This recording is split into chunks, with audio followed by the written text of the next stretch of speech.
प्राचीन संस्कृत ग्रंथों में भारत को आर्यावर्त अर्थात आर्यों का निवास स्थान कहा गया है।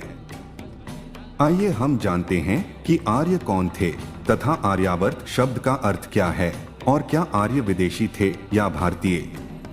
इसके अलावा हिंदू सनातन धर्म का अर्थ एवं उत्पत्ति के बारे में जानेंगे।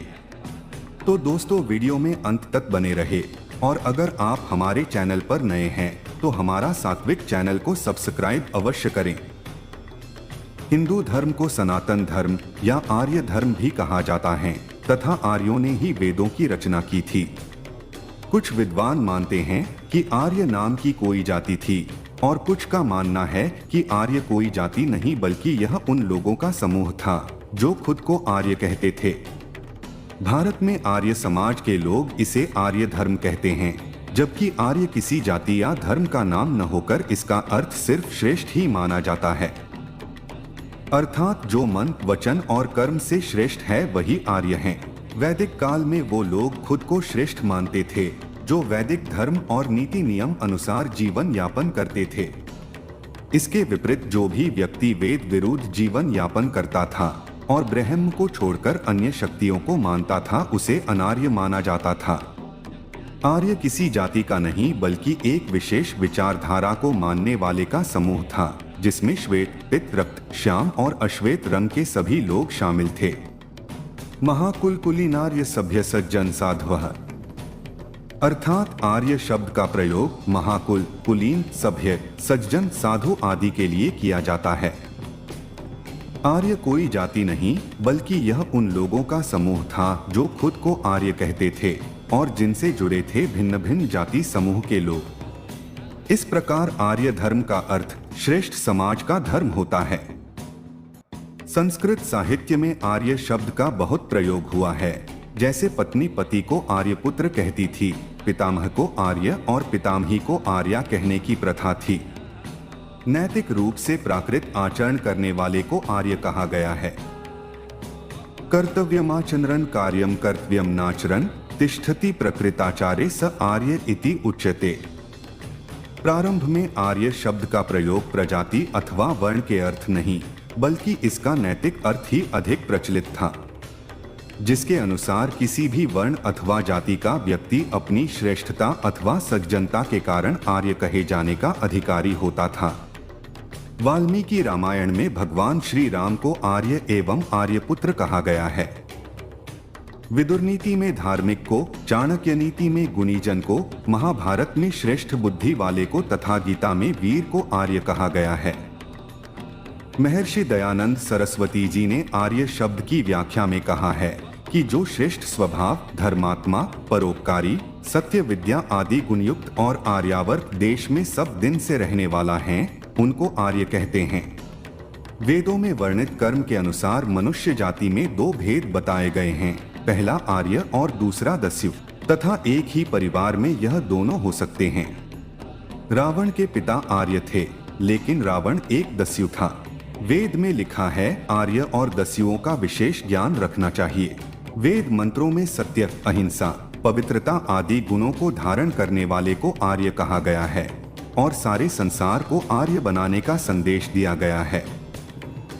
बहुत से लोग आर्यावर्त के बारे में नहीं जानते। आर्यावर्त का अर्थ होता है श्रेष्ठ जनों का निवास स्थान। भारतवर्ष की इस संपूर्ण धरती के मध्य में आर्यावर्त था, जिसकी सीमाएं वक्त के साथ बदलती रही।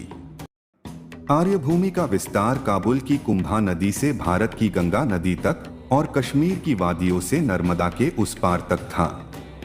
हालांकि हर काल में आर्यावर्त का क्षेत्रफल अलग अलग रहा है। प्राचीन काल में अफगानिस्तान को आर्याना, आर्यानुम्र वीजू नाम से पुकारा जाता था। बाद में यह पख्तिया, खुरासान, पश्तूनख्वाह और रोह आदि नामों से जाने लगा, जिसमें गांधार, कंबोज, कुंभा, वर्णु, सुवास्तु आदि क्षेत्र आते थे। सिंधु के तट पर ही भारतीयों के पूर्वजों ने प्राचीन सभ्यता और धर्म की नींव रखी थी। ऋग्वेद में आर्यों के निवास स्थान को सप्त सिंधु प्रदेश कहा गया है। ऋग्वेद में आर्य निवास में प्रवाहित होने वाली नदियों का वर्णन मिलता है, जो मुख्य हैं कुभा, भृगु, गोमती, सिंधु, परुष्णी, शुतुद्री, वितस्ता, सरस्वती, यमुना तथा गंगा। उक्त संपूर्ण नदियों के आसपास और इसके विस्तार क्षेत्र तक आर्य रहते थे। आर्यों की जातियों में जो व्यक्ति वैदिक नियमों का पालन नहीं करता था उसे अनार्य माना जाता था। अनार्यों में कोल, चरवाक और नास्तिक संप्रदाय का उल्लेख ज्यादा मिलता है। दरअसल प्रारंभिक सभ्यताएं हिमालय से निकलने वाली नदियों के पास ही निवास करती थी। इन नदियों के तटों पर कुरु, पांचाल, पुंड्र, कलिंग, मगध, दक्षिणात्य, अपरांत देशवासी, सौराष्ट्रगण तथा शूर, आभीर एवं अर्बुदगण, कारुष, मालव, पारियात्र, सौवीर, संधव, हूण, शाल, कोशल, मद्र, आराम, अंबष्ट, शाक्य और पारसी गण रहते थे। इसके पूर्वी भाग में किरात और पश्चिमी भाग में यवन बसे हुए हैं। शेष, वासुकी, तक्षक, कारकोटक और पिंगला उक्त 5 नागों के कुल के लोगों का भारत में वर्चस्व था तथा यह सभी आर्य थे। प्राचीन भारत में महाजनपद के अंतर्गत सैकड़ों स्वतंत्र जनपद हुआ करते थे तथा सभी महाजनपद मिलकर एक भारत का रूप लेते थे, परंतु सभी की सत्ता स्वतंत्र थी। इसमें जो चक्रवर्ती सम्राट होता था उसी का संपूर्ण भारत पर अधिकार होता था। भारत में ऐसे कई शासक हुए हैं जिन्होंने संपूर्ण भारत पर एक छत्र राज किया है। हरिवंश पुराण के अनुसार प्राचीन भारत में 18 महाराज्य थे। पाली साहित्य के प्राचीनतम ग्रंथ अंगुत्तर निकाय में भगवान बुद्ध से पहले 16 महाजनपदों का उल्लेख मिलता है। इन 16 जनपदों में से एक जनपद का नाम कंबोज था। बौद्ध ग्रंथों के अनुसार कंबोज जनपद सम्राट अशोक महान का सीमावर्ती प्रांत था। भारतीय जनपदों में राज्याणी, दोरजाणी और गणरायानी शासन था, अर्थात 2 राजाओं और जनता का शासन था। 5114 ईसा पूर्व श्री रामचंद्र के काल में 9 प्रमुख महाजनपद थे जिसके अंतर्गत उप जनपद होते थे। ये 9 इस प्रकार हैं: पहला मगध, दूसरा अंग, तीसरा अवंती, चौथा अनूप, पांचवा सूरसेन, छठा धनिक, संतवा पांड्य, 8वां विंध्य और 9वां मलय। उक्त 16 महाजनपदों के अंतर्गत छोटे छोटे अनेक जनपद होते थे। इन जनपदों में अनेक जाति के लोग रहते थे जिनमें से अधिकतर खुद को आर्य ही कहते थे तथा आर्यों के विपरीत को कोल संप्रदाय माना जाता था। सवाल यह है कि हिंदू शब्द सिंधु से कैसे बना? भारत में एक नदी बहती थी जिसे सिंधु कहा जाता है। भारत विभाजन के बाद अब वह पाकिस्तान का हिस्सा है। मध्यकाल में जब तुर्क और ईरानी यहाँ आए तो उन्होंने सिंधु घाटी में प्रवेश किया। ये लोग स का उच्चारण ह करते थे, इसलिए सिंधु का उच्चारण हिंदू शब्द में बदल गया। जब उन्होंने यहाँ के निवासियों को सिंधु के जगह हिंदू कहना शुरू किया, तब से हमारा देश हिंदुओं के देश हिंदुस्तान के नाम से प्रसिद्ध हो गया। सिंधु नदी का दूसरा नाम इंडस भी था। इस नदी के किनारे विकसित सभ्यता इंडस वैली सिविलाइजेशन कहलाई। सिंधु सभ्यता के कारण भारत का पुराना नाम सिंधु भी था, जिसे यूनानी में इंडो या इंडस भी कहा जाता था।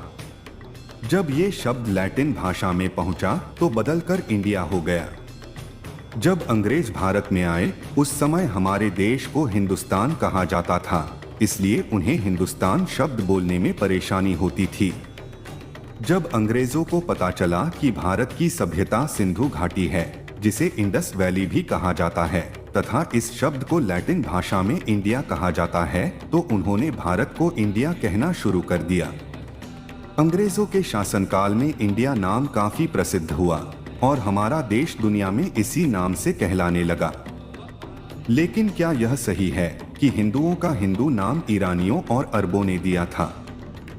यदि विदेशियों को स के उच्चारण में दिक्कत होती तो वे सिंधु नदी को भी हिंदू नदी ही कहते और पाकिस्तान के सिंध प्रांत को हिंद तथा सिंधियों को भी हिंदू कहते। परंतु आज भी सिंधु और सिंधी एक ही नाम से जाने जाते हैं। दूसरी बात यह है कि उनके अनुसार फिर तो संस्कृत का नाम भी हंसकृत होना चाहिए था। वराहमिहिर ने एक शास्त्र लिखा था जिसका नाम बृहद संहिता है। इसके बाद बृहस्पति आगम की रचना हुई। बृहस्पति आगम संहिता ईरानी या अरबी सभ्यताओं से बहुत पहले प्राचीन काल में लिखा जा चुका था। अतः इसमें हिंदू का उल्लेख होने से स्पष्ट होता है कि हिंदू नाम प्राचीन ऋषियों द्वारा दिया गया था, न कि अरबी तथा ईरानियों द्वारा। कार मूलमंत्राढ्यः पुनर्जन्म दृढ़ाशयः गोभक्तो भारत गुरु हिंदुर्हिंसंदूषकः हिंसया दूयते चित्तं तेन हिंदुरिति ऋतः। अर्थात ओमकार जिसका मूल मंत्र है, पुनर्जन्म में जिसकी दृढ़ आस्था है, भारत ने जिसका प्रवर्तन किया है तथा हिंसा की जो निंदा करता है वह हिंदू है। हिमालयात् समारभ्य यावत् इंदु सरोवरम तन देव निर्मितं देशं हिंदुस्थानं प्रचक्षते। अर्थात हिमालय से प्रारंभ होकर इंदु सरोवर तक यह देव निर्मित देश हिंदुस्तान कहलाता है। कुछ लोग कहते हैं कि हिंदू शब्द हमारे देश के भौगोलिक पहचान से बना है। ऐसा माना जाता है कि जो भूमि हिमालय और हिंद महासागर के बीच में पड़ती है उसे हिंदू कहा गया है। एक अन्य विचार के अनुसार हिमालय के प्रथम अक्षर ही एवं इंदु का अंतिम अक्षर इंदु, इन दोनों अक्षरों को मिलाकर शब्द बना हिंदू और यह भूभाग हिंदुस्तान कहलाया। हिंदू शब्द उस समय धर्म की बजाय राष्ट्रीयता के रूप में प्रयुक्त होता था। चूंकि उस समय भारत में केवल वैदिक धर्म को ही मानने वाले लोग थे और तब तक अन्य किसी धर्म का उदय नहीं हुआ था, इसलिए हिंदू शब्द सभी भारतीयों के लिए प्रयुक्त होता था। भारत में हिंदुओं के बसने के कारण कालांतर में विदेशियों ने इस शब्द को धर्म के संदर्भ में प्रयोग करना शुरू कर दिया। दरअसल हिंदू नाम तुर्क, फारसी, अरबों आदि के प्रभाव काल के दौर से भी पहले से चला आ रहा था, जिसका एक उदाहरण हिंदूकुश पर्वतमाला का इतिहास है। अतः यह नाम हमें विदेशियों ने नहीं दिया था। हिंदू नाम पूर्णतया भारतीय है और हर भारतीय को इस पर गर्व होना चाहिए। अक्सर इस सवाल को उठाया जाता है कि हिंदू धर्म को सनातन धर्म क्यों कहते हैं? क्या है इस सनातन का असली अर्थ? सनातन का अर्थ है जो शाश्वत हो, सदा के लिए सत्य हो। जैसे सत्य सनातन है, ईश्वर ही सत्य है, आत्मा ही सत्य है, मोक्ष ही सत्य है और इस सत्य के मार्ग को बताने वाला धर्म ही सनातन धर्म है। वह सत्य जो अनादिकाल से चला आ रहा है और जिसका कभी भी अंत नहीं होगा, वह ही सनातन या शाश्वत है। जिसका न प्रारंभ है और जिसका न अंत है, उस सत्य को ही सनातन कहते हैं तथा यही सनातन धर्म का सत्य है। वैदिक या हिंदू धर्म को इसलिए सनातन धर्म कहा जाता है क्योंकि यही एकमात्र धर्म है जो ईश्वर, आत्मा और मोक्ष को तत्व और ध्यान से जानने का मार्ग बताता है। एकनिष्ठता, ध्यान, मौन और तप सहित यम नियम के अभ्यास और जागरण ही मोक्ष का मार्ग है, अन्य कोई मोक्ष का मार्ग नहीं है। मोक्ष से ही आत्मज्ञान और ईश्वर का ज्ञान होता है तथा यही सनातन धर्म का सत्य है। सनातन धर्म के मूल तत्व सत्य, अहिंसा, दया, क्षमा, दान, जप, तप, यम नियम आदि हैं।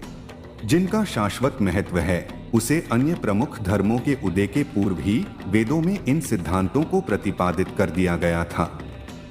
जो लोग उस परम तत्व पर ब्रह्म परमेश्वर को नहीं मानते हैं वे असत्य में गिरते हैं तथा असत्य से मृत्यु काल में अनंत अंधकार में पड़ते हैं। उनके जीवन की गाथा भ्रम और भटकाव की ओर अग्रसर होती है तथा वे कभी अमृतत्व को प्राप्त नहीं होते। मृत्यु आए इससे पहले ही सनातन धर्म के सत्य मार्ग पर आ जाने में ही भलाई है, अन्यथा अनंत योनियों में भटकने के बाद प्रलय काल के अंधकार में पड़े रहना पड़ता है। विज्ञान जब प्रत्येक वस्तु, विचार और तत्व का मूल्यांकन करता है तो इस प्रक्रिया में धर्म के अनेक विश्वास और सिद्धांत धराशायी हो जाते हैं, परंतु विज्ञान भी सनातन सत्य को पकड़ने में अभी तक कामयाब नहीं हुआ है। वेदांत में उल्लेखित जिस सनातन सत्य की महिमा का वर्णन किया गया है, विज्ञान धीरे धीरे उससे सहमत होता नजर आ रहा है। हमारे ऋषि मुनियों ने ध्यान और मोक्ष की गहरी अवस्था में ब्रह्मम, ब्रह्मांड और आत्मा के रहस्य को जानकर उसे स्पष्ट तौर पर व्यक्त किया था। वेदों में ही सर्वप्रथम ब्रह्मा और ब्रह्मांड के रहस्य पर से पर्दा हटाकर मोक्ष की धारणा को प्रतिपादित कर उसके महत्व को समझाया गया था। मोक्ष के बगैर आत्मा की कोई गति नहीं, इसीलिए ऋषियों ने मोक्ष के मार्ग को ही सनातन मार्ग माना है। प्रारंभिक धरती की भौगोलिक स्थिति के बारे में ऋग्वेद में विस्तार से मिलता है। इतिहासकारों का यह मानना है कि वैदिक भारतीय जनसमूह अलग अलग देशों में घूमते घूमते उत्तर और पश्चिम दिशा में दूर तक बढ़ते गए। प्रचेतस जैसे प्राचीन राजा का उल्लेख लगभग सारे पुराणों में पाया जाता है। इन्हीं प्रचेतस राजा के वंशजों ने भारत के उत्तर पश्चिम दिशाओं में फैलकर अपने राज्य स्थापित किए तथा बड़े पैमाने पर भारतीय मानव दल का दूसरे देशों में प्रसरण हुआ। धीरे धीरे इन मानव दलों का विस्तार कश्मीर से लेकर एशिया के अन्य प्रदेशों में भी हुआ तथा वहां पर स्थापित भारतीयों के अलग अलग गुट बनते चले गए।